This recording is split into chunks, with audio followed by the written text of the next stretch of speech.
waxaad ku soo dhawaataan daawadayaal barnaamij gaar ah oon ku soo qaadan doono kulan dhex maray qaar ka mid a musharaxiinta dowladda hoose ee magaalada tan Amsterdam uga qaybgelaya doorashooyinka inagu soo aadan iyo jaaliyadda Soomaalida Amsterdam ee dalka Netherlands. kulankan oo si weyn loo soo agaasimay waxaa suurto geliyay xubno ka tirsan ururka jaaliyadda Soomaalida ee Amsterdam ee Samfao. isla markaana waxaa ka mid ahaa ka soo qaybgalayaasha xubno ka tirsan xisbiyada dalka Netherlands sida PvdA xisbiga shaqaalaha oo ka mid ah xisbiyada talada dalka Netherlands haatan haya, xisbiga SP Social Party iyo xisbiga GroenLinks oo iyaguna ka tirsan axsaabta mucaaradka.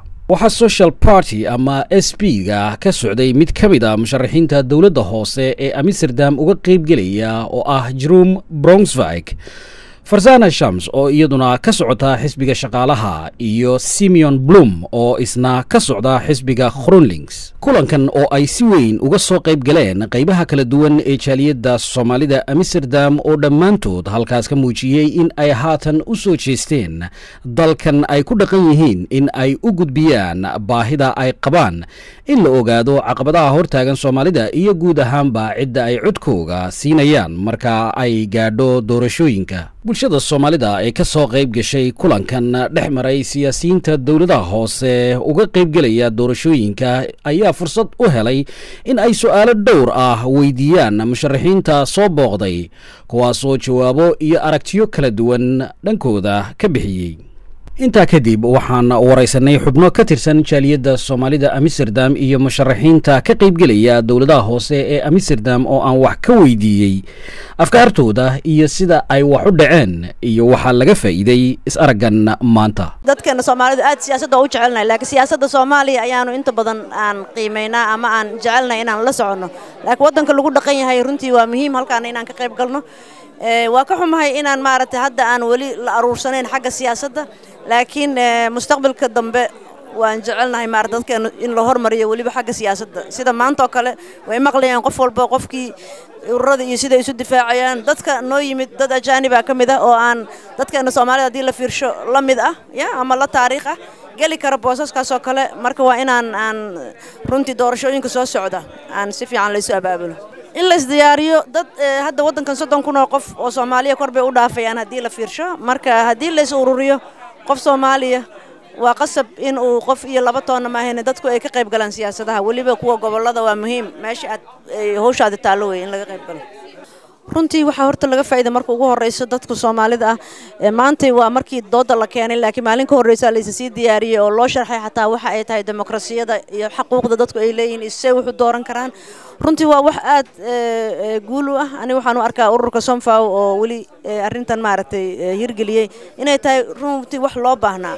maantana waxa laga faa'iiday iyagoo maqlay xataa anaga dhibaatooyinka aan qabno. su'aalaha aad weydiisaa dadka qaarkood hadda ninka xisbiga SP oo kale su'aal baan weydiiyay, su'aashaas oo kale wuxuu ku leeyahay waligayba kama aanan fakarinin. marka waxa loo baahan yahay is-aragaas. iyaguna waxay dareemayaan dadka siyaasadda damacsan inay maqlaan, annaguna waxaan maqlaynaa waxa ay damacsan yihiin. marka waa runtii arrin aad muhiim ah.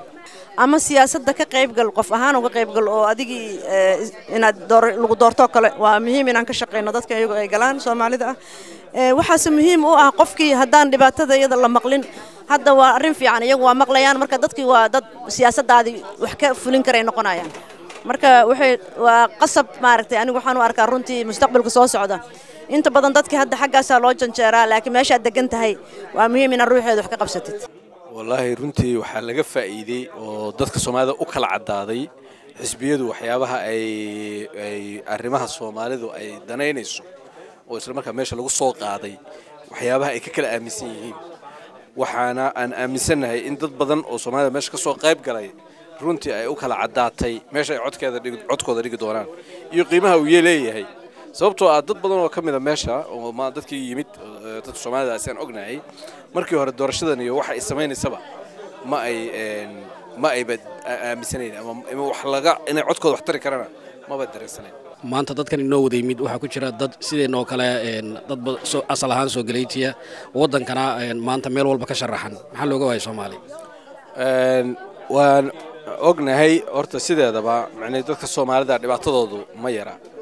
dhibaatada macnaheedu dadka Soomaalida oo ugu horeysa oo haysata oo ama waddan ha ahaato ama dibadda ha ahaatee waxa weeyaan dadka Soomaalida ma midaysna kow marka ugu horeysa taa in laga shaqeeyo annaga marka jaaliyadeennu waxa ugu horeysa dadaalka aan xoogga saarnay waxa weeye midnimada dadkii Soomaalida inay yihiin dad Soomaali ah Soomaalida ka dhaxayso iskaashi u ka dhaxeeyo jaaliyadan inay ku soo ururaan iyagoo Soomaali ah oo aan la kala soocin markay taas timaado ayaa waxa imaanaysa marka inay codkoodii ay midayaan qofka marka Soomaaliga dadkaas ku soo dhaxbaxaya laakiin macnaheedu sidee u kala horeeyaan arrintii in la sameeyo haddii codayn waayaan waxa aan ognahay oo hadda ka hor dhacday in magaalo kamid ah magaalada Rotterdam magaaladaasi waxay ahayd doorashadii hore ka dhacday waxa iska hor yimid xisbiyada macnaheedu ajnabiga iyo dadka imaanaya wadankan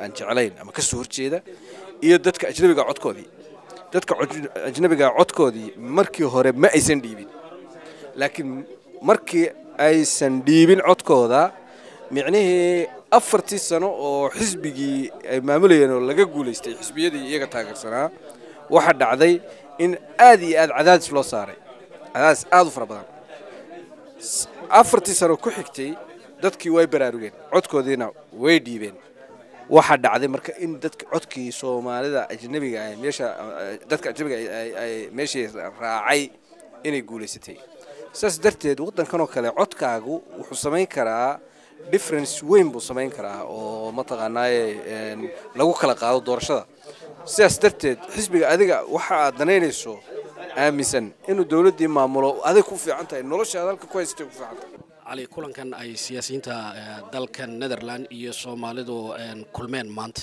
maxaa laga faa'iideysan runtii kulankan waa kulan oo muhiim ah gaar ahaan Soomaalida degan Amsterdam sababtoo ah waa markii ugu horeysay kulan noocan ah oo ku saabsan doorashooyinka wadankan gaar ahaan dawladaha hoose lagu qabto magaalada Amsterdam xarunteeda jaaliyadda Somfow marka dadkii ka soo qayb galayna wax badan ay ka faa'iideysteen waxa yimid xisbiyo kala duwan xisb walbana wuxuu sheegay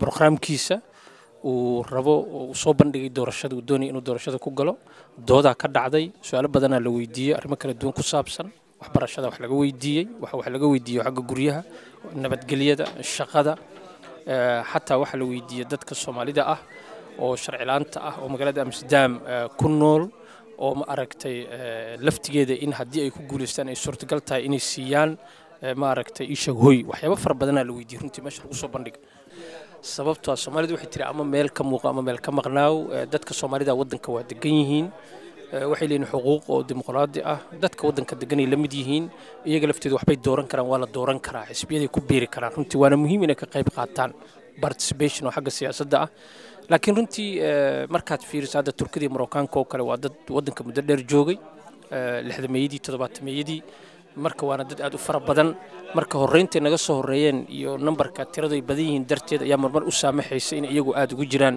laakiin muxuu markii Soomaalida la fiiriyo ayaga laftigooda runtii dadaal ayay wadaan waxaan rajaynaa in mustaqbalka kulli dhalinyarada inta ku dhalatay ama ku kortay laftigooda iyo Soomaalida wax baratay laftigooda qaar kamid in lagu arki doono iyagoo xisbiyada maaragtay ku jira oo xataa ay soo sharaxayeen marka way ka sii fiican tahay meesha go'aanka lagu gaarayo in adigu aad fadhiso go'aanka wax ka gaarto adiga ku qusaynaya haddii aadan fadhi karin macnaha cid adiga ku doodaya inaad maaragtay aad taageerto aad muhiim u tahay wallahi doorashadu waa muhiim inay dadku wax doortaan oo ay ka qayb galaan marka waxa laga yaabaa in haddii ay wax dooran waayaan qolooyin kale oo xisbiye ah oo laga yaabo in dadka muslimka ajnabiga ay nacab yihiin ama runtii fikrada aad cunsurnimo ugu jirto wata inay maaragtay ay guuleystaan laga yaabaa marka codku waa muhiim dadku wax doortaan si fiican ay isaga fiiriyaan xisbiyada waxa ku qoran oo ay soo bandhigayaan helaas is het zo dat we tot nu toe nog niet hebben mee kunnen regeren maar ik weet echt zeker dat als de SP dermate groot wordt dat we mee kunnen doen, dan gaan we ook echt dingen veranderen. We gaan dingen verbeteren, want het is de hoogste tijd dat we wat gaan doen aan de tweedeling. Ook in een mooie stad als Amsterdam.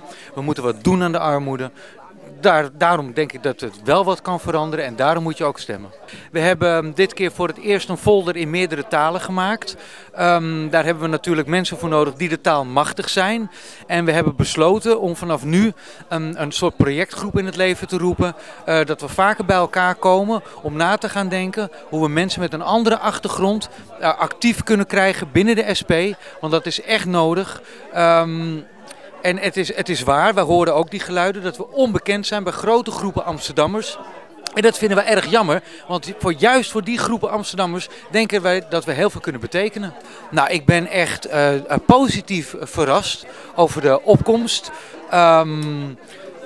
Ik vind het fijn om te zien dat zoveel mensen geïnteresseerd zijn in de politiek en erover nadenken. Ik heb net een aantal mensen gesproken, die zijn echt gekomen om zich te oriënteren, meer te willen weten en die gaan stemmen. En dat vind ik ontzettend goed om te zien. Nou ja, kijk, je spreekt met iemand van de SP, dus het zal je niet verbazen dat ik hoop dat veel mensen SP gaan stemmen.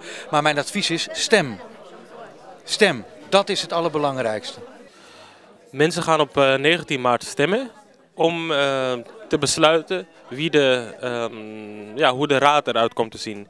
En die raad zal beslissingen nemen die toch het leven van alle Amsterdammers in mindere of meerdere mate zal beïnvloeden.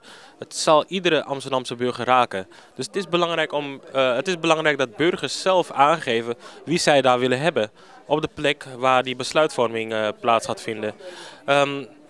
De afgelopen paar weken heb ik heel veel campagne gevoerd en eigenlijk de afgelopen paar jaren praat je met mensen en dan merk je inderdaad dat heel veel mensen toch een grote afstand voelen ten opzichte van de politiek. Mensen hebben vaak het gevoel dat veranderingen niet snel genoeg plaatsvinden. Maar er worden toch wel in mijn ogen goede besluiten genomen soms. Met name als GroenLinks daar echt zijn zegje over heeft kunnen doen. Het is ook belangrijk om te gaan stemmen, omdat je op die manier ook gewoon politieke partijen kan afstraffen. Dat de banden tussen de politiek en de Somalische gemeenschap dat veel beter kan. Dat politici veel vaker op bezoek moeten komen, veel vaker moeten praten met Somalische Amsterdammers. Om gewoon feeling te krijgen wat er allemaal speelt binnen de gemeenschap. Ik denk dat als je de afstand verkleint, mensen veel meer vertrouwen hebben. Omdat ze op die manier zien wat politiek eigenlijk inhoudt. Dat mensen zien dat raadsleden of politici met de beste bedoelingen vanuit hun eigen visie deze stad beter willen maken. De ene doet het op een rechtse manier en de andere doet dat meer vanuit een linkse manier. Ik roep mensen echt op om te gaan stemmen. Ik ben Farzana Shams, kandidaat bestuurscommissie Stadsdeel Noord, de Partij van de Arbeid. Waarom mensen op mij moeten stemmen? Dat ik ben mensenmens. Ik bedoel, ik heb directe contact met de mensen. Ik zie dingen ik kan wel veranderen en ik wil het in de toekomst veranderen. Vooral op het gebied van participatie van allochtone bewoners, vooral moeders. Wil ik mij heel hard inzetten, zodat de vrouwen goed laten participeren. Politiek moet dicht bij mensen komen. Ja? Dus dat betekent dat wij moeten heel vaak naar jullie komen, naar jullie luisteren en jullie problematieken kunnen agenderen en oplossen zoveel mogelijk.